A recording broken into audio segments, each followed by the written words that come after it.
এই সালের এত তারিখ এই বার হলে ওই সালের অত তারিখ কি বার হবে, এই টাইপের প্রবলেমগুলো প্রত্যেকটা কম্পিটিটিভ এক্সামে বারবার রিপিট হয়ে থাকে। যারা মিসলেনিয়াসের জন্য প্রিপেয়ার করছো তাদেরও এই কনসেপ্টটা ভালো করে জেনে রাখা দরকার, যাতে এক্সাম হলে খুব তাড়াতাড়ি অ্যান্সারটা বের করতে পারো। তো এই ভিডিওতে সেটাই তোমাদের দেখাবো।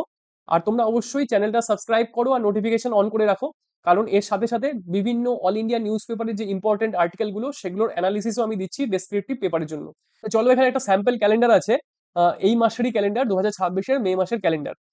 তো 2026-এর ধরো প্রশ্নটা এরকম হলো, 2026-এর মে মাসের 10 তারিখ যদি রবিবার হয়, তাহলে 2028 সালের অগস্ট মাসের 12 তারিখ কি বার হবে? 2028 সালের অগস্ট মাসের 12 তারিখ কি বার হবে? একটা লম্বা স্ট্রেচ দিয়ে আমরা কোশ্চেনটা করছি। এখানে সবার আগে যে কাজটা তোমাদের করতে হবে, সবার আগে এই যে এতটা গ্যাপ, 2026 সালের 10ই মে আর প্রশ্ন জিজ্ঞেস করছে 2028 সালের 12ই আগস্ট, প্রথমে এই গ্যাপটাকে তোমাদের কমিয়ে নিয়ে আসতে হবে, যাতে তোমাদের কাউন্টিং এ সুবিধে হয়, অঙ্কটা কষতে সুবিধে হয়। তো 2026 সালের মে মাসের 10 তারিখ যদি রবিবার হয়, তাহলে ঠিক তার পরের বছর 2027 সালে মে মাসের 9 তারিখ রবিবার হবে।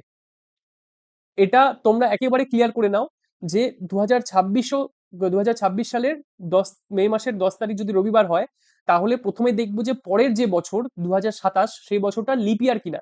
যদি লিপিয়ার না হয়ে থাকে, 2027 লিপিয়ার বছর না, তাহলে এবছর যেটা 10 তারিখ রবিবার মে মাসের, সেটা পরের বছর 9 তারিখ হয়ে যাবে, মানে 2027-এর 9th মেটা রবিবার হবে।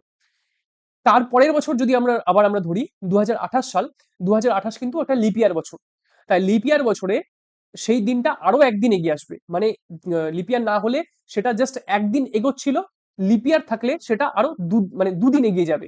তার মানে 2028 সালে মে মাসের 7 তারিখ রবিবার হবে।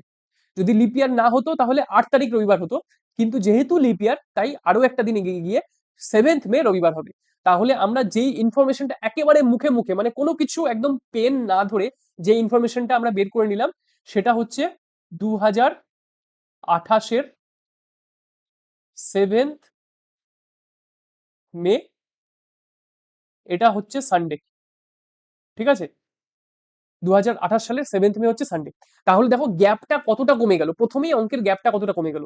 আমাদেরকে বের করতে হবে কি, আমাদেরকে বের করতে হবে 12 অগস্ট। 12 অগস্ট 2028-এর কি বার হবে? ঠিক আছে, এবার এত অব্দি আমরা যখন চলে গেলাম, তারপর আমরা একটা কাউন্টিং করব। কাউন্টিংটা কি করব? 7th মে থেকে 12ই অগস্ট পর্যন্ত কত দিন হচ্ছে, ইনক্লুডিং এই দুটো ডেট, বোথ ডে কে ইনক্লুড করে 7th মে থেকে 12ই অগস্ট পর্যন্ত কত দিন হচ্ছে।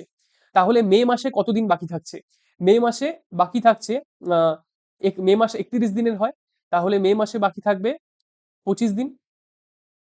7th মে থেকে আমরা কাউন্টিং করছি, 7th মে কে ইনক্লুড করে কাউন্ট করছি, তাহলে মে মাসের 31 তারিখ পর্যন্ত 25 দিন হবে। তারপর জুন মাসে থাকবে 30 দিন, জুলাই মাসে থাকবে 31 দিন, আর আগস্ট মাসে 12ই অগস্ট পর্যন্ত, তাহলে আগস্ট মাসে থাকবে 12 দিন। ঠিক আছে, তাহলে এই অ্যাডিশনটা করে ফেলো তোমরা তাড়াতাড়ি। এটা হবে 98। এডিশনটা কত হচ্ছে? 98 হচ্ছে। এবার এই যে কাউন্টিংটা বেরিয়ে গেল, এই যে 98 যে বেরিয়ে গেল, এটাকে আমরা সিম্পলি 7 দিয়ে ভাগ করব। 98 কে আমরা 7 দিয়ে ভাগ করব। এবার তোমরা ফর্মুলাটা একদম মুখস্থ করে নাও, একদম মুখস্থ করে নাও। যে নাম্বার অফ ডেজটা বেরোবে, এই দুটো দিনকে ইনক্লুড করে, বারবার বলছি দুটো দিনকে ইনক্লুড করে, যে নাম্বার অফ ডেজটা বেরোবে সেটাকে যখন 7 দিয়ে ভাগ করব, যদি এক ভাগশেষ থাকে, যদি ভাগ করার পরে ভাগশেষ 1 হয়, তাহলে বারটা সেম থাকবে। মানে যদি এখানে 12ই, এই যে 7th মে রবিবার ছিল, যদি ভাগশেষ 1 বেরোয় তাহলে রবিবারই হবে। ভাগশেষ যদি 2 বেরোয় তাহলে একদিন এগিয়ে যাবে, সোমবার হবে। ভাগশেষ যদি 3 বেরোয় তাহলে দুদিন এগিয়ে যাবে, মঙ্গলবার হবে। ভাগশেষ 4 বেরোলে আরেকদিন এগিয়ে যাবে, বুধবার হবে। বুঝতে পেরেছো? তাহলে 98-কে যদি আমরা 7 দিয়ে ভাগ করি, 7 দিয়ে যদি ভাগ করি, তাহলে কি এটা ডিভিসিবল? হ্যাঁ, এটা পুরোপুরি ডিভিসিবল। 7, 14, 98। তাহলে ভাগশেষ কত থাকছে? 0। ভাগশেষ থাকছে 0। আমরা বলছিলাম 1 যদি ভাগশেষ থাকে তাহলে সেম বার হবে, 0 ভাগশেষ থাকলে তার আগের বার হবে। মানে 7th মে রবিবার ছিল, 12ই অগস্ট হয়ে যাবে শনিবার। ঠিক আছে, যদি শূন্য ভাগশেষ থাকে, পুরোপুরি ডিভিজিবল হয়ে যায়, তাহলে একটা বার এগিয়ে যাবে। যদি এক ভাগশেষ থাকে তাহলে সেম বার হবে। দুই ভাগশেষ থাকলে তার পরের বার হবে। তিন ভাগশেষ থাকলে তার আরো দুটো বার পরে যে বারটা আসছে সেটা হবে। ঠিক আছে? তাহলে 2028 সালের 12ই আগস্ট শনিবার হবে। তোমরা দেখে নাও, এই যে ক্যালেন্ডারটা আছে আমি ম্যাচ করিয়ে দেখিয়ে দিচ্ছি। 2028 সাল, অগস্ট মাস, এই দেখো 12 তারিখ শনিবার, 12 তারিখ শনিবার। তাহলে একেবারে ক্লিয়ার হয়ে গেল যে কিভাবে তোমরা এই টাইপের প্রবলেমগুলো করবে। প্রথমে গ্যাপটাকে কমিয়ে আনবে, তারপর নাম্বার অফ ডেজ কাউন্ট করবে, ইনক্লুডিং বোথ ডেট, যে ডেট থেকে কাউন্টিং শুরু করেছো আর ডেট, যে ডেটটা কোশ্চেনে দেওয়া আছে, সেটাকে 7 দিয়ে ডিভাইড করার চেষ্টা করবে। যদি ডিভাইড হয়ে যায় পুরোপুরি, কোনো ভাগশেষ না থাকে, তাহলে একটা বার আগে হবে।